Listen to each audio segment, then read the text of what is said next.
روزانہ انشاءاللہ تبارک و تعالی یہ جو درس سیرت چل رہا ہے، اس میں ایک نسخہ کیمیا وہ بھی بیان کیا جائے گا، ایک وظیفہ انشاءاللہ تعالی روزانہ وہ بھی بیان کیا جائے گا۔ احباب اس کو نوٹ کر لیا کریں اور اس سے زندگی میں پھر فائدہ اٹھائیں۔ آج کا وظیفہ ہے امتحان میں کامیابی کا وظیفہ۔ زندگی کے کسی بھی امتحان میں کامیابی کے لیے ہر فرض نماز کے بعد 47 مرتبہ نبی پاک صلی اللہ علیہ وآلہ وسلم آپ کا اسم گرامی سیدنا فتاح صلی اللہ علیہ وآلہ وسلم اس کا ورد کریں اور عام حالات میں بھی کثرت سے پڑھتے رہیں۔ انشاءاللہ تعالی ہر میدان میں کامیابی ملے گی۔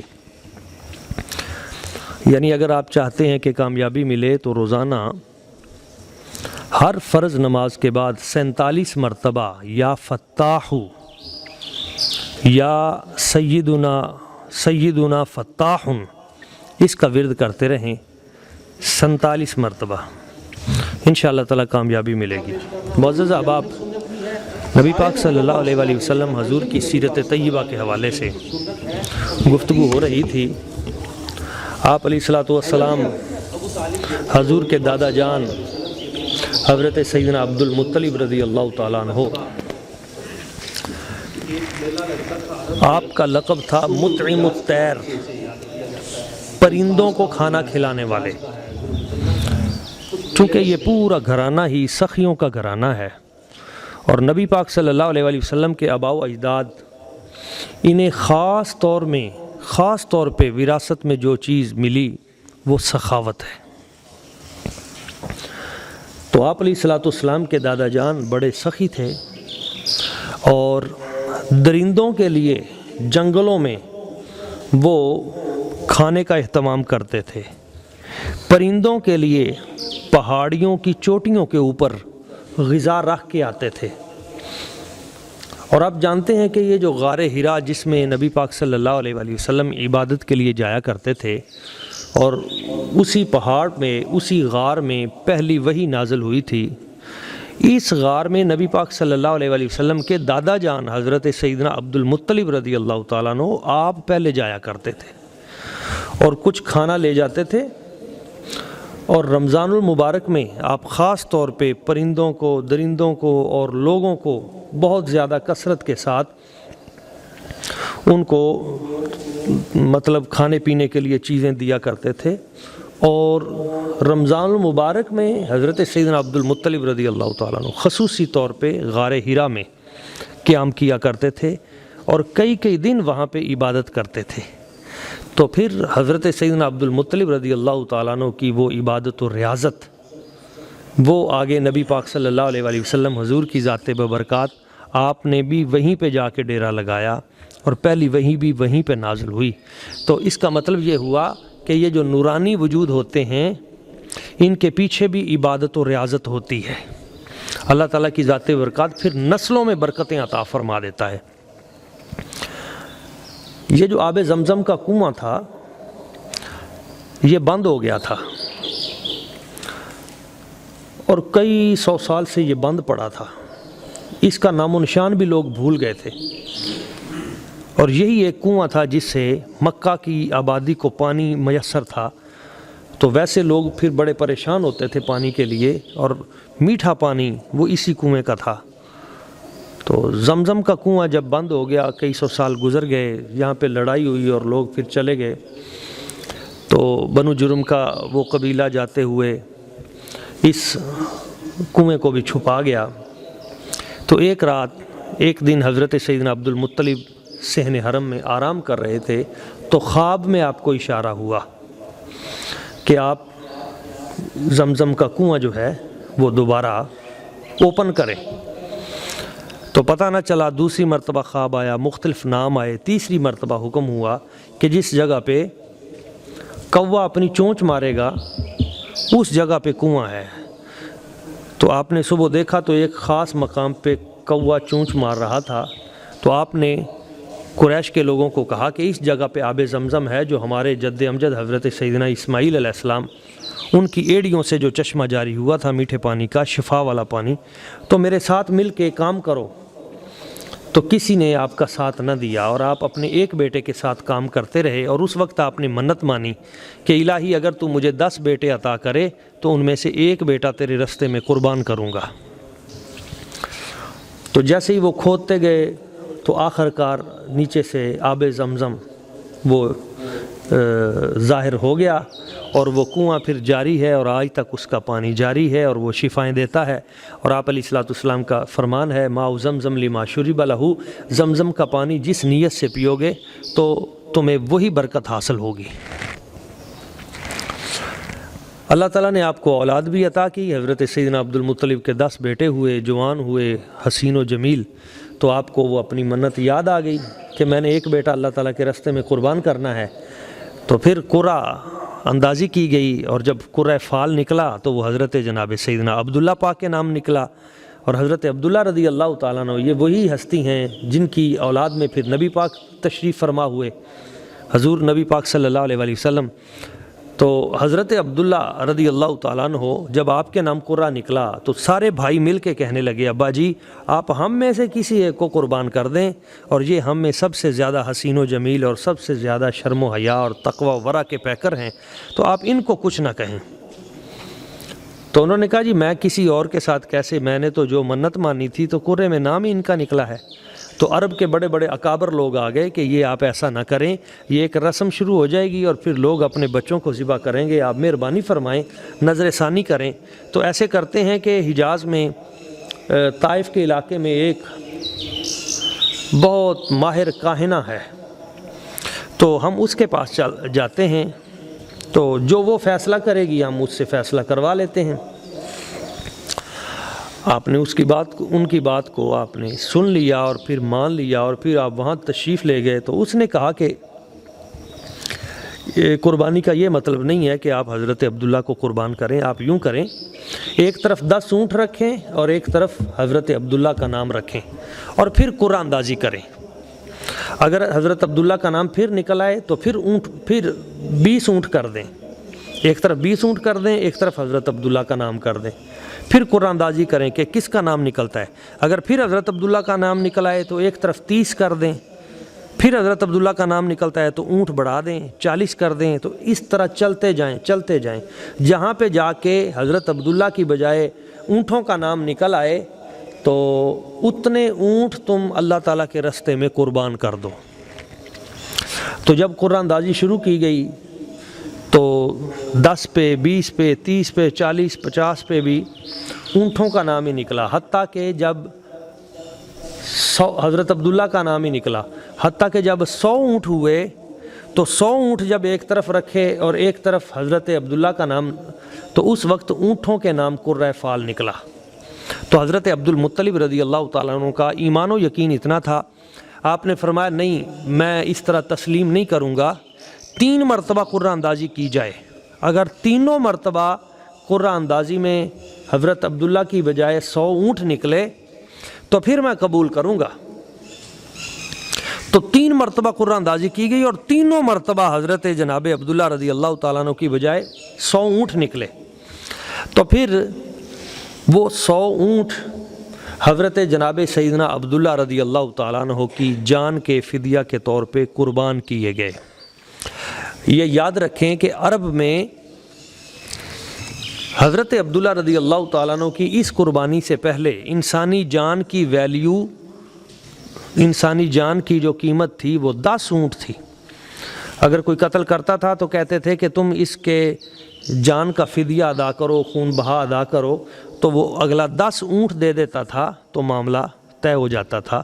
مگر اس واقعے کے بعد انسانی جان کی ویلیو اور قدر و قیمت 10 اونٹ سے بڑھ کر 100 اونٹ پہ آ گئی۔ انسانی جان کی ویلیو تو بہت بڑی ہے، یعنی آپ علیہ الصلوۃ والسلام نے خانہ کعبے کو پکڑ کے فرمایا تھا ہے خانہ کعبہ تیری بڑی عزت اور بڑی شان ہے، مگر ایک بندہ مومن کے خون کی حرمت تجھ سے بھی زیادہ ہے۔ مگر اس اس کارخانہ قدرت میں رہتے ہوئے اگر کوئی ایسا کام ہو جائے تو پھر اس کا حل کیا ہے؟ تو اس کے لیے اسلام نے یہ تجویز دی کہ کم از کم انسانی جان کے بدلے میں پھر 100 اونٹ رکھے جائیں۔ تو سب سے پہلے یہ حضرت عبداللہ کی ذات ہے، نبی پاک کے والد گرامی رضی اللہ تعالیٰ عنہ کی، جنہوں نے انسانی جان کی قیمت 10 اونٹ سے بڑھا کر 100 کر دی۔ تو انسانی جان کو جو عزت اور حرمت ملی ہے یہ بھی اسی خاندان کا صدقہ ہے، اور آج بھی 100 اونٹ ہے۔ آپ دیکھیں حضرت جناب عبد المطلب کتنے بڑے سخی اور کتنے امیر سردار تھے کہ جنہوں نے پھر 100 اونٹ قربان کیے، اور کئی دنوں تک پھر اہل عرب میں حضرت عبداللہ رضی اللہ تعالیٰ عنہ آپ کی اس قربانی کا چرچا رہا، اور لوگ وہ گوشت کھاتے رہے اور وہ درندوں کو پرندوں کو بھی کھلاتے رہے۔ نبی پاک صلی اللہ علیہ وسلم حضور کے دادا جان آپ کا وصال ہوا، ایک روایت میں 82 سال کی عمر میں، ایک روایت میں 120 سال کی عمر میں، اور پھر آپ علیہ الصلوۃ والسلام حضرت جناب ابو طالب آپ کے ہاں تشریف لے آئے۔ حضرت جناب ابو طالب علیہ رحمۃ الغالب انہوں نے بھی نبی پاک صلی اللہ علیہ وسلم کی ذات سے محبت کرنے کا حق ادا کر دیا، کمال محبت کی۔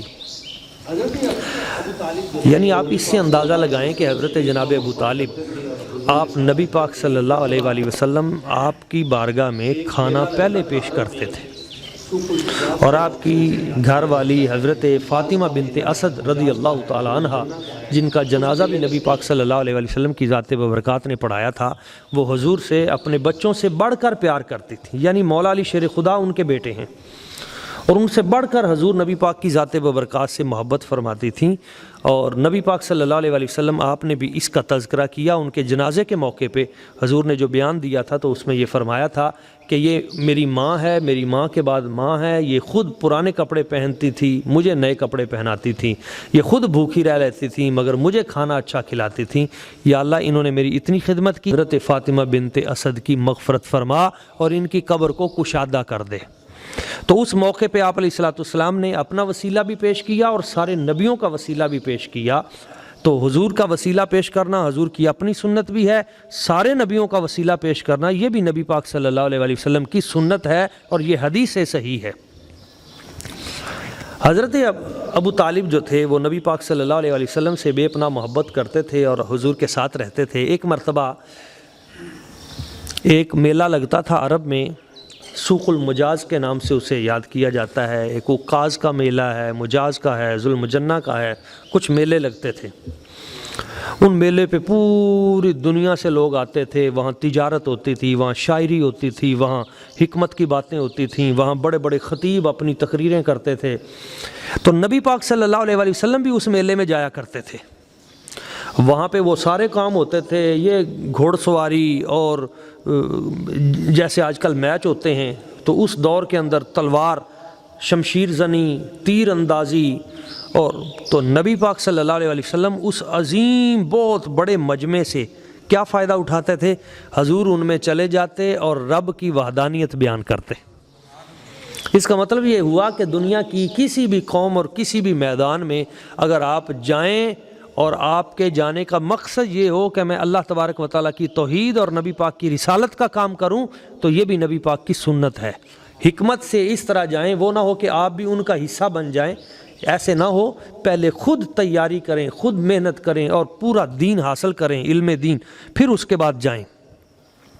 آپ علیہ الصلوۃ والسلام ایک مرتبہ حضرت جناب ابو طالب کے ساتھ جا رہے تھے تو رستے میں شدید پیاس لگی، تو حضرت ابو طالب نے عرض کیا کہ حضور مجھے شدید پیاس لگی ہے اور صحرا میں سے گزر رہے ہیں اور سوق المجاز وہاں پہ ہم نے جانا ہے، تو پانی کا کوئی انتظام نہیں ہے۔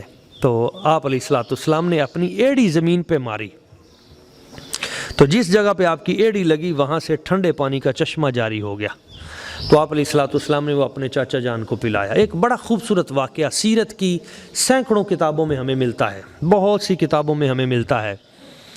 ایک مرتبہ قحط پڑ گیا، مکہ کے اندر قحط پڑ گیا، شدید قحط پڑا، حتیٰ کہ جانوروں کے وجود خشک ہو گئے، سبزہ ختم ہو گیا۔ تو لوگ پریشان ہوئے کہ اب اتنے سخت قحط میں ہم کدھر جائیں؟ تو ایک بڑے حکیم شخص نے انہیں کہا کہ جب تمہارے اندر حضرت جناب ابراہیم علیہ السلام کی اولاد موجود ہے تو تم ادھر ادھر کیوں جاتے ہو؟ حضرت ابراہیم علیہ السلام، حضرت سیدنا اسماعیل علیہ السلام کی اولاد میں سے آج حضرت ابو طالب موجود ہیں، تو اس وقت آپ موجود تھے، تو آپ ان کے پاس جائیں، دعا کروائیں۔ تو قریش مکہ کا قافلہ، اہل عرب کا قافلہ وفد بن کر حضرت جناب ابو طالب کے دروازے پہ آیا کہ جناب مہربانی فرمائیں، بارش کی دعا کریں، قحط پڑ گیا ہے، بہت برے حالات ہیں۔ تو آپ نے فرمایا تم سارے چلو خانہ کعبہ شریف۔ تو آپ گھر سے نبی پاک صلی اللہ علیہ وآلہ وسلم حضور کو لے کے آئے، اور آپ علیہ السلام کی عمر پاک اس وقت 12 سال تھی۔ 12 سال کی عمر تھی حضور کی۔ نبی پاک صلی اللہ علیہ وآلہ وسلم حضور کو لے کے آئے، حضرت جناب ابو طالب، اور خانہ کعبہ میں آ گئے، اور خانہ کعبہ شریف میں آ کے نبی پاک صلی اللہ علیہ وآلہ وسلم کو پکڑ کر حضور کی پشت مبارک، کمر مبارک وہ خانہ کعبے کے ساتھ لگا دی، یعنی خانہ کعبے کی دیوار کے ساتھ حضور کی پشت مبارک لگ گئی، اور حضور کا چہرہ جو ہے وہ لوگوں کی طرف ہو گیا۔ تو حضرت ابو طالب نے وہاں حضور کو خانہ کعبے کی دیوار کے ساتھ لگا کر پھر دعا کی، اور دعا اللہ تعالیٰ سے کی، اور کیا کہا؟ وَأَبْيَضَ يُسْتَسْقَى الْغَمَامُ بِوَجْهِهِ سِمَالُ الْيَتَامَى عِصْمَةٌ لِلْأَرَامِلِ۔ یہ پورا ایک قصیدہ ہے، لمبا قصیدہ ہے۔ حضرت ابو طالب بہت بڑے شاعر بھی تھے، میں نے مدینہ طیبہ سے ان کا دیوان خریدا تھا، دیوان ابو طالب میرے پاس موجود ہے، ان کے سینکڑوں اشعار موجود ہیں۔ تو وہ دیوار کے ساتھ لگا کے انہوں نے دعا کی نبی پاک کے وسیلے سے کہ یا اللہ، حضور نبی پاک صلی اللہ علیہ وآلہ وسلم، ابھی حضور نے اعلان نبوت نہیں کیا تھا، ابھی 12 سال کی عمر تھی، اور سینکڑوں کتابوں میں یہ واقعہ موجود ہے سیرت کی۔ تو دعا کی یا اللہ ان کے چہرہ پاک کے وسیلے سے تجھ سے باران رحمت کا سوال کرتے ہیں، ہم پہ رحمتوں کی بارش نازل فرما۔ اسی لمحے بارش شروع ہو گئی، یعنی یہ نہیں کہ حضور وہاں سے گھر گئے ہوں، نہیں، گھر بھی نہیں گئے، حضور مسکرائے، اسی لمحے بادل آئے، اسی لمحے برسے، اور وہ سارے کے سارے جتنے لوگ خانہ کعبہ میں وہاں پہ جمع ہوئے تھے وہ سارے کے سارے بھیگتے ہوئے اپنے گھروں میں پہنچے، اور ایسی بارش ہوئی، تیز ترین بارش، کہ جس سے پورے خطہ عرب کے قحط دور ہو گئے، سبزہ اگ آیا، جانور جو ہیں وہ طاقتور ہو گئے، اور اونٹوں کی چربی جو ہے وہ اتنی بڑھ گئی کہ پھر اس سال کو برکتوں والا سال قرار دے دیا گیا۔ نبی پاک صلی اللہ علیہ وآلہ وسلم کو وہ واقعہ بہت یاد تھا۔ اس واقعے سے کئی سال بعد، یعنی حضور کی عمر پاک 53 سال جب ہوئی تو سرکار نے ہجرت کی مدینہ طیبہ کی طرف، اور وہاں پہ بھی چند سال گزارنے کے بعد، یعنی کم از کم بھی اس وقت آپ علیہ السلام کی عمر پاک وہ تقریباً 55 سال سے زیادہ ہوگی، اور وہ 12 سال کا واقعہ ہے۔ تو 55 سال کی جب آپ کی عمر تھی تقریباً، تو اس وقت مدینہ طیبہ میں قحط پڑ گیا، ارد گرد صحرا میں قحط پڑ گیا شدید۔ تو کچھ لوگ آئے دور صحراؤں میں سے، جمعۃ المبارک پہ آئے، اور عین جمعۃ المبارک کے خطبے کے دوران عرض کی ہلکنا یا رسول اللہ، ہلکنا یا رسول اللہ، حضور ہم مارے گئے، حضور ہم ہلاک ہو گئے، ہم تباہ و برباد ہو گئے، ہمارے مویشی اجڑ گئے۔ تو سرکار نے پوچھا کیا ہوا؟ حضور قحط پڑ گیا ہے، بارشیں ختم ہو گئی ہیں، صحرا اجڑ گئے ہیں، اور جانوروں کو ذبح کرتے ہیں تو اندر سے خون بھی نہیں نکلتا، یہ کیفیت پیدا ہو گئی ہے، خشکی اتنی ہو گئی ہے، اور پانی کا ایک قطرہ بھی میسر نہیں ہے، اور بچے بلک بلک کے بھوک سے مر رہے ہیں، بچوں کے لیے بھی دودھ نہیں ہے۔ تو حضور دعا کریں بارش ہو۔ تو صحیح بخاری کی حدیث ہے، میرے آقا کریم صلی اللہ علیہ وسلم حضور نے دست مبارک اٹھائے، اور حضور کے ہاتھ ابھی واپس نیچے نہیں آئے تھے، ابھی دعا جاری تھی۔ تو صحابہ کرام بیان فرماتے ہیں ہم نے دیکھا کہ جھوم کے بادل آئے، اور ایسے برسے کہ ابھی حضور نے وہ دعا مکمل نہیں کی، تو تو بارش کے قطرات حضور کی داڑھی شریف پہ چمکتے ہوئے نظر آ رہے تھے۔ تو میرے سرکار بڑے خوش ہوئے، بارش ہوتی رہی، ایک ہفتہ گزر گیا، بارش رکی نہیں۔ اگلا ہفتہ آ گیا، اگلا جمعۃ المبارک آ گیا، اور عین جمعۃ المبارک کے اندر پھر صحرا میں سے کچھ لوگ آئے اور جمعہ کی جماعت میں شامل ہوئے اور کہنے لگے ہلکنا یا رسول اللہ، ہلکنا یا رسول اللہ، ہم ہلاک ہو گئے، ہمارے مویشی اجڑ گئے، ہم تباہ ہو گئے، حضور کرم فرمائیں۔ تو سرکار نے فرمایا اب کیا ہوا ہے، کیوں روتے ہو، کیا پریشانی ہے؟ حضور وہ بارش اتنی زیادہ ہوئی ہے، اب تو سیلاب آنے کا خطرہ ہے، تو اتنی شدید بارش ہو گئی ہے، مہربانی فرمائیں بارش کو بند کروائیں۔ اعلیٰ حضرت بولے، آپ کہتے ہیں مالک کونین ہیں، گو پاس کچھ رکھتے نہیں، مالک کونین ہیں، گو پاس کچھ رکھتے نہیں، پر دو جہاں کی نعمتیں ہیں ان کے خالی ہاتھ میں، ہاتھ بظاہر تو خالی ہیں پر دو جہانوں کی نعمتیں ہیں۔ تو حضور نے دوبارہ دعا کی، یا اللہ اللہم ہوا علینا ولا علینا، یا اللہ اس بارش کو ارد گرد برسا دے اور ہم پہ نہ برسا۔ تو پھر لوگوں نے دیکھا کہ وہ سارے بادل چھٹ کر مدینہ طیبہ سے اور فضاؤں سے دور ہوتے جا رہے ہیں، اور یہاں کی فضا ساتھ ساتھ صاف ہو گئی۔ تو وہ سال بھی بڑی برکتوں والا سال ٹھہرا۔ تو یہ دعا جو تھی اس موقع پر جب بارش رک نہیں رہی تھی، تو سرکار نے اس موقع پہ فرمایا کہ آج اگر میرے چاچا ابو طالب ہوتے لقرت عیناہ، تو ان کی آنکھیں اس منظر کو دیکھ کے ٹھنڈی ہو جاتی، جیسے آج سے 50 سال پہلے میرے بچپن میں جب دعا ہوئی تھی تو بارش مکے میں ہوئی تھی، آج وہ مدینے کی بارش دیکھتے تو آج وہ بڑے خوش ہوتے کہ اس وقت بھی بارش ہوئی تھی، آج بھی اسی طرح بارش ہوئی ہے۔ تو حضور نے فرمایا کوئی مجھے میرے چاچا کا شعر سنائے، وہ جو اس وقت انہوں نے قصیدہ پڑھا تھا، کاش آج وہ ہوتے تو وہ شعر بھی پڑھتے اور مجھے سناتے۔ تو حضرت علی پاک مولا علی شیر خدا کرم اللہ وجہ الکریم، آپ نے عرض کیا حضور میرے ابا جی کی آپ بات کر رہے ہیں؟ فرمایا ہاں۔ تو حضور وہ آپ اس شعر کی تو بات نہیں کر رہے جو میرے ابا جی نے پڑھا تھا، وَأَبْيَضُ يُسْتَسْقَى الْغَمَامُ بِوَجْهِهِ سِمَالُ الْيَتَامَى عِصْمَةٌ لِلْأَرَامِلِ، یہ وہ گوری رنگت والے ہیں جن کے چہرے کے وسیلے سے بادلوں کو پانی ملتا ہے۔ وَأَبْيَضُ يُسْتَسْقَى الْغَمَامُ، یہ غمام بادل، یہ بادل جو ہیں انہیں جو سیراب کیا جاتا ہے بِوَجْهِهِ، یہ چہرہ مصطفیٰ سے ان کو سیراب کیا جاتا ہے۔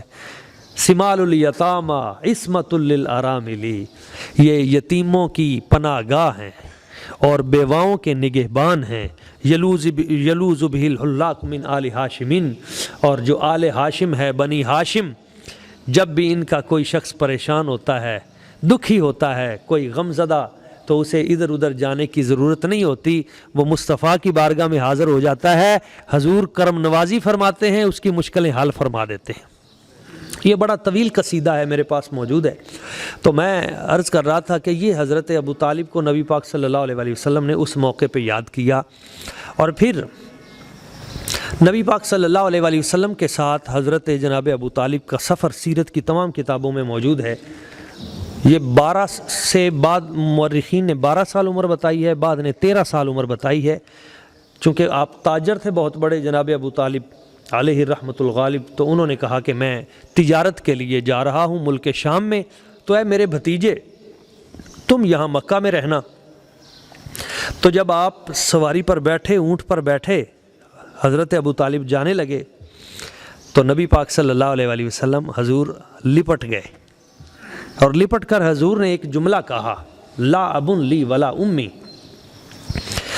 چاچا جان میرے نہ باپ ہیں نہ میری ماں ہے، میرے باپ میری ولادت سے بچپن میں 6 سال کا تھا، وہ بھی چلی گئیں، اور پھر میرے دادا جان تھے وہ بھی چلے گئے، اور اب یہاں آپ ہی ہیں اور آپ بھی جا رہے ہیں، تو مجھے کس کے پیچھے کس کے لیے چھوڑ کے جا رہے ہیں؟ تو میں بھی آپ کے ساتھ چلوں گا۔ تو نبی پاک صلی اللہ علیہ وآلہ وسلم حضور نے اس انداز میں بات کی کہ جناب ابو طالب آپ کو چھوڑ نہ سکے، اور کہا کہ آپ بھی پھر میرے ساتھ ہی آئیں، اور حضور کے ساتھ بیٹھ گئے حضرت جناب ابو طالب ایک ہی اونٹ پر، اور پھر یہ قافلہ چل پڑا، اور ملک شام کے قریب ایک صحرا میں ایک مقام تھا، مقام بصرہ۔ مقام بصرہ پہ جس وقت یہ قافلہ پہنچا تو یہ ایک خاص مقام تھا، اور یہاں پہ ایک پادری رہتا تھا، عیسائی، بڑا قابل آدمی تھا، بوڑھا شخص، بڑا قابل محنتی آدمی، عبادت گزار آدمی۔ تو بحیرہ راہب اس کا نام ہے، مشہور نام ہے اس کا۔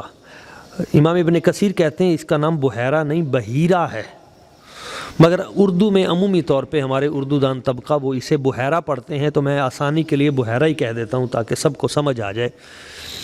یہ بحیرہ راہب تھا، تو اس کا ڈیرا تھا، اور وہاں پہ کچھ ساتھ کھجوریں تھیں، تو عربوں میں رواج تھا کہ قافلے سے پہلے وہاں پہنچ جاتے تھے لوگ، اور کھجوروں کے تلے ڈیرا لگاتے تھے، وہاں شاعری کی مجلس ہوتی تھی، تو وہاں پہ اونٹ باندھے گئے۔ نبی پاک صلی اللہ علیہ وآلہ وسلم حضور بھی وہاں پہنچے، تو وہ جو بحیرہ راہب تھا وہ اپنے اس حجرے سے باہر آ کر قافلے کے منظر کو دیکھ رہا تھا۔ اس نے ایک منظر دیکھا، اس منظر کو دیکھ کے وہ حیران ہو گیا، اور تھوڑی دیر کے بعد اس نے اپنے خادم خاص کو بھیجا کہ یہ جو قافلہ آیا ہے اس قافلے والے سے کہو کہ تمہاری میرے پاس دعوت ہے، تم سب میرے ہاں کھانے کے لیے تشریف لاؤ، دوپہر کا کھانا میرے پاس آ جاؤ۔ تو قافلے کے لوگ بڑے حیران ہوئے کہ یہ تو بندہ آج تک اس نے کسی کو منہ ہی نہیں لگایا، یہ اپنی عبادت و ریاضت میں مست رہتا ہے، کسی سے سلام نہیں کرتا، چپ کر کے اپنے کام میں لگا رہتا ہے عبادت میں، یہ ہماری دعوت کیوں کر رہا ہے؟ انہوں نے کہا جی خیریت ہے، کیا وجہ؟ انہوں نے کہا نہیں جی ہمارے سردار نے کہا ہے، بحیرہ راہب صاحب نے، آپ نے دعوت پہ آنا ہے۔ انہوں نے کہا جی ٹھیک ہے۔ تو اگلے دن سارا قافلہ جو ہے وہاں پہ چلا گیا، اور نبی پاک صلی اللہ علیہ وآلہ وسلم آپ کو پیچھے چھوڑ گئے کہ آپ نے پورے یہ جو اونٹ ہے، سامان ہے، آپ نے اس کا خیال رکھنا ہے۔ تو حضور نے فرمایا میں خیال رکھنے کے لیے ہی ہوں، تم سب جاؤ۔ تو حضور وہاں ٹھہر گئے۔ قافلہ جب وہاں پہنچا تو وہ بحیرہ راہب دیکھنے لگا، ایک ایک کو دیکھتا جا رہا ہے، سب کو دیکھ کر کہنے لگا سارے آ گئے ہو؟ انہوں نے کہا جی سارے آ گئے۔ تو کہا نہیں کوئی رہتا ہے۔ تو حضرت زبیر بن عبد المطلب یا حضرت حارث بن عبد المطلب، یہ بھی حضور کے چاچا جانتے، انہوں نے کہا کہ ہاں ہمارا ایک بچہ رہتا ہے تو وہ وہاں پہ موجود ہے۔ تو بعد میں اس نے کہا نہیں نہیں نہیں، کھانا لگا ہوا تھا، اس نے سب کو اٹھایا، باہر نکلو، اس کے لیے تو کھانا بنایا ہے جسے تم پیچھے چھوڑ آئے ہو ان کے لیے تو ساری محنت کی ہے۔ تو انہوں نے کہا اس میں کیا خصوصیت ہے؟ تو کہا آؤ میں تمہیں دکھاتا ہوں۔ تو باہر لا کر اس نے کہا اب ان کو بلاؤ۔ تو حضرت حارث بن عبد المطلب گئے حضور کو بلانے کے لیے۔ اس نے کہا غور سے دیکھنا۔ جب حضور اٹھے تو دیکھا وہ جو درخت تھے انہوں نے اپنی شاخیں حضور کے اوپر جھکائی ہوئی تھی۔ اس نے کہا اب قدموں کی طرف دیکھو۔ جب قدموں کی طرف دیکھا تو پتھر حضور کے قدموں کی طرف سمٹ سمٹ کر آتے تھے کہ حضور کے قدموں کا تلوہ اس کا شرف ہمیں مل جائے۔ تیسرا اس نے کہا دیکھو اوپر سورج ہے، درخت اب پیچھے رہ گیا ہے، اب سورج کی شعائیں حضور پہ پڑنی چاہیے، مگر دیکھنا کیا ہے؟ دیکھا تو انہوں نے ایک بادل کا چھوٹا ٹکڑا وہ حضور کے وجود کے اوپر آ گیا، اور اس کے خانقاہ تک، اس کے گھر تک وہ بادل سایہ کرتا رہا۔ اس نے کہا یہ 3 نشانیاں ہیں آپ لوگوں کے لیے۔ ایک تو نشانی یہ ہے کہ جس درخت کے نیچے یہ بیٹھے ہیں یہ درخت خاص ہے، لوگ بیٹھ گئے تھے، ان کو جگہ نہیں ملی تھی، میں دیکھ رہا تھا قافلے کے آتے ہوئے منظر کو، تو درخت نے اپنی شاخیں اٹھا کر ان کے اوپر کر دی تھیں، اس سے مجھے اندازہ ہوا۔ دوسرا یہ دیکھو پتھر کس طرح ان کی تعظیم کرتے ہیں۔ تیسرا یہ دیکھو بادل ان کے وجود کے اوپر کیسے سایہ کرتا ہے۔ اور اب ایک علامت میں خود ان سے پوچھتا ہوں۔ تو بلا کے کہا کہ نبی پاک صلی اللہ علیہ وآلہ وسلم حضور کی ذات و برکات سے دعا سلام کے بعد اس نے مکالمہ شروع کر دیا، اور مکالمہ شروع کیا حضرت ابو طالب سے۔ کہا یہ آپ کے کیا لگتے ہیں؟ تو انہوں نے کہا کہ یہ میرے بیٹے ہیں، تو کہا نہیں، میری کتاب کہتی ہے کہ جب یہ دنیا میں آئیں گے ان کے والد گرامی پہلے دنیا سے جا چکے ہوں گے۔ تو کہا ہاں ان کے والد گرامی جا چکے ہیں، تو اب میں ہی ان کی پرورش کرتا ہوں۔ تو کہا اچھا آپ کا نام کیا ہے؟ نام بتایا۔ ان کے والد گرامی کا نام کیا ہے؟ عبداللہ۔ ان کے دادا جان کا نام کیا ہے؟ حضرت عبد المطلب۔ تو حضور سے عرض کی کہ حضور مہربانی فرمائیں یہ اپنی قمیض جو ہے پیچھے سے یہ تھوڑی سی اٹھائیں۔ تو آپ علیہ الصلوۃ والسلام نے قمیض اٹھائی تو اس نے آپ علیہ الصلوۃ والسلام کے یہاں کمر پہ پشت پہ مہر نبوت لگی ہوئی تھی۔ تو اس نے مہر نبوت کو دیکھا تو بے اختیار کہنے لگا ھذا سید العالمین۔ جامع ترمذی شریف ہے، دیگر حدیث کی کتابیں ہیں۔ ھذا سید العالمین، ھذا رسول رب العالمین، ھذا یبعثہ اللہ رحمۃ للعالمین۔ یہ 3 جملے اس کے ہیں۔ اے لوگو، اے قافلے والو، اے عرب والو، اس ہستی کو پہچان لو، یہ سارے جہانوں کے سردار ہیں، سید العالمین، سارے جہانوں کے سردار، رسول رب العالمین، رب العالمین کے رسول ہیں۔ اور تیسرا یبعث اللہ رحمۃ للعالمین، اللہ کریم نے انہیں سارے جہانوں کی رحمت بنا کے بھیجا ہے۔ تو پھر جناب ابو طالب سے کہا کہ آپ ان کو ساتھ نہ لے کے جائیں، آپ انہیں واپس لے جائیں۔ ایک روایت میں ہے کہ حضرت جناب سیدنا ابو بکر صدیق رضی اللہ تعالیٰ عنہ وہ حضور کو ساتھ لے کے واپس مکہ میں آئے۔ ایک میں ہے کہ حضرت جناب ابو طالب وہ خود واپس مکہ شریف میں آ گئے اور نبی پاک صلی اللہ علیہ وسلم حضور کو ساتھ لے آئے۔ تو حضور کے 12-13 سال کی عمر میں ہی آپ کی نبوت اور آپ کی رسالت اور آپ کی یہ تمام جو حضور کے معجزات تھے ان کا ظہور اس سے بھی پہلے ہو چکا تھا، اہل علم جان گئے تھے۔ تو اس کے بعد آپ علیہ الصلوۃ والسلام آپ کی زندگی کا جو اگلا سفر شروع ہوتا ہے 13 سال کی عمر کے بعد، وہ آپ علیہ الصلوۃ والسلام اپنے چاچاؤں کے ساتھ حضور نے ایک جنگ میں بھی شرکت کی ہے۔ اس جنگ کو حرب فجار کہتے ہیں۔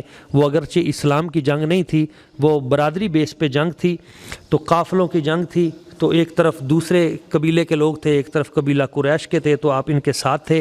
مگر حضور نبی پاک صلی اللہ علیہ وسلم آپ نے عملاً کسی کو اس میں زخمی نہ کیا اور نہ ہی عملاً آپ نے اس میں حصہ لیا۔ صرف اپنے جو چاچا تھے ان کی سپورٹ یہ کرتے تھے کہ جو تیر ان کی طرف آتے تھے تو آپ علیہ الصلوۃ والسلام ان کو روک لیتے تھے۔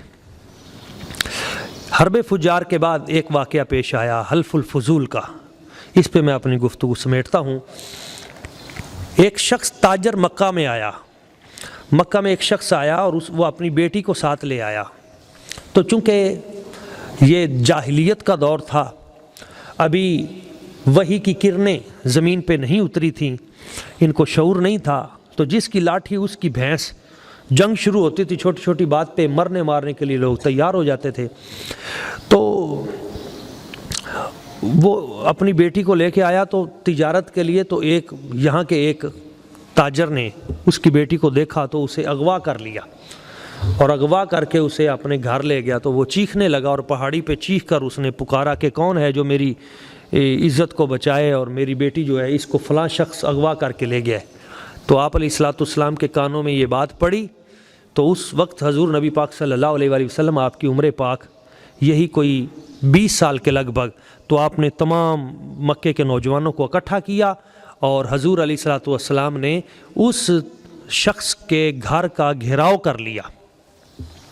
گھیراؤ جب کیا تو اس کو پریشانی ہوئی اور وہ کہنے لگا کہ آپ کیوں آئے ہیں؟ تو آپ علیہ الصلوۃ والسلام نے فرمایا کہ یہ ہمارے شہر مکہ میں ایک باہر کے ملک کا تاجر آیا ہے اور یہ اس کی بیٹی ہے، اور اگر تم نے کوئی ایسی حرکت کی تو پھر تمہارا انجام اچھا نہیں ہوگا، یہ واپس کرو۔ تو وہ کہنے لگا کل کروں گا۔ تو آپ نے فرمایا کہ ابھی تمہیں مطلب ہم بدلہ لیں گے اور تمہارا وجود کاٹ دیں گے اگر تم نے کوئی ایسی حرکت کی۔ تو اتنے سخت لہجے میں آپ علیہ الصلوۃ والسلام نے وہ بات کی اور آپ کے ساتھ جو نوجوانوں کی ٹیم تھی کہ وہ مجبور ہو کر اس نے اسی وقت وہ بچی حوالے کر دی اور باعزت نبی پاک صلی اللہ علیہ وسلم نے وہ بیٹی اس باپ کے حوالے کر دی۔ یہ اعلان نبوت سے بھی بہت پہلے کی بات ہے، کوئی 20 سال پہلے کی بات ہے۔ تو اس موقع پر آپ علیہ الصلوۃ والسلام فرماتے ہیں کہ یہاں کے کچھ لوگ پھر اکٹھے ہوئے جن کا نام فضل تھا، فضیل تھا، فضل، تو 3 لوگ فضل نام کے وہ اکٹھے ہوئے اور انہوں نے مل کر عبداللہ بن جدعان کے گھر ایک معاہدہ کیا تھا۔ معاہدہ یہ کیا تھا کہ مکے میں جو بھی کوئی ظلم کرے گا ہم اس ظالم کا رستہ روکیں گے، کسی لاچار مجبور کے خلاف کسی ظالم کو استعمال نہیں ہونے دیں گے، اس کا ظلم نہیں چلنے دیں گے، کسی بیوہ کے ساتھ کسی بیٹی کے ساتھ کوئی زیادتی نہیں ہونے دیں گے، کسی شخص کا مال نہیں لوٹنے دیں گے۔ تو کیا سب اتفاق کرتے ہیں؟ تو آپ علیہ الصلوۃ والسلام نے ارشاد فرمایا کہ اس معاہدے میں بھی موجود تھا جو عبداللہ بن جدعان کے گھر ہوا تھا، اور حضور فرماتے ہیں اگر مجھے کوئی سرخ اونٹوں کی قطار بھی پیش کرے تو ایسے معاہدے کے مقابلے میں اسے رد کر دوں۔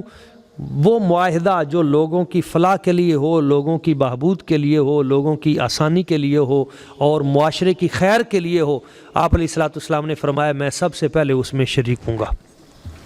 تو آج ضرورت ہے اس امر کی کہ ہماری گلی محلے میں، ہمارے علاقے میں جہاں جہاں کوئی ایسا ظلم ہو، جہاں جہاں کوئی ایسی زیادتی ہو، تو آج ہر محلے کے اندر، ہر بستی کے اندر ایسے نیک صالح نوجوان، ان کی کمیٹی ہونی چاہیے جو مل کر برائی کا رستہ روکیں، جو مل کر منشیات کا رستہ روکیں، جو مل کر زنا اور شراب کا رستہ روکیں، جو نوجوان مل کر آپس میں اپنے محلے کی صفائی کا انتظام کریں، جو نوجوان مل کر اپنے محلے کے جو بیوہ ہیں ان کی خدمت کا انتظام کریں، جو نوجوانوں کی کمیٹی مل کر اپنے اپنے محلے، اپنی اپنی گلی کوچے کی صفائی کا انتظام کریں۔ تو اس کی بنیاد نبی پاک صلی اللہ علیہ وآلہ وسلم نے اپنے اعلان نبوت سے بھی پہلے رکھ دی تھی، جس کی ضرورت آج ہمیں بہت شدت کے ساتھ محسوس ہوتی ہے۔ ہم سمجھتے ہیں کہ یہ صرف گورنمنٹ کا کام ہے، یہ صرف اداروں کا کام ہے۔ میں سمجھتا ہوں کہ نہیں، یہ ہر فرد کا ذاتی کام ہے۔ ہر ماں، ہر ملک کو سنواریں، اپنی گلیوں کو بہتر کریں، اپنے حالات کو بہتر کریں، اپنے خیالات کو بہتر کریں، اپنے وجود کو پاک رکھیں، اپنے محلے کے جو ارد گرد ہے اس کو پاک رکھنے کی کوشش کریں۔ اللہ کریم کی بارگاہ قدس میں دعا ہے جو چند چیزیں میں نے بیان کی ہمیں سمجھنے کی، ان پہ عمل کرنے کی اور آگے پہنچانے کی توفیق عطا فرمائے۔ تو کل سے انشاءاللہ تعالی جو نبی پاک صلی اللہ علیہ وآلہ وسلم حضور کی شادی ہے 25 سال کی عمر میں حضرت جناب سیدہ خدیجۃ الکبریٰ سلام اللہ علیہا، اور وہاں سے لے کر 40 سال کی عمر تک کل انشاءاللہ تعالی یہ گفتگو ہوگی، اور پھر اس کے بعد ہر سال کی الگ الگ تفصیل انشاءاللہ تعالی بیان کی جائے گی۔ اللہ